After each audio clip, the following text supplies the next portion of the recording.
Do you ever have a craving for something crunchy, savory, and spicy? Well, instead of reaching for a processed snack food, we recommend that you try our buffalo cauliflower. Best of all, it's only 3 ingredients, and when done in the air fryer, it's done in no time.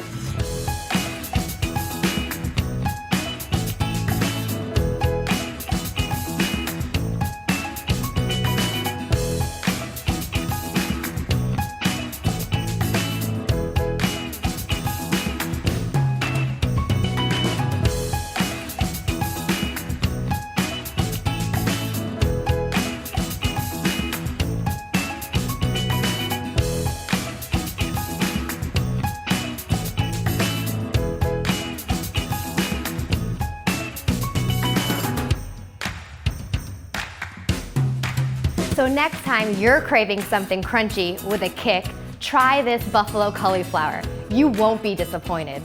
For this recipe and so many more, check out healthystepsnutrition.com.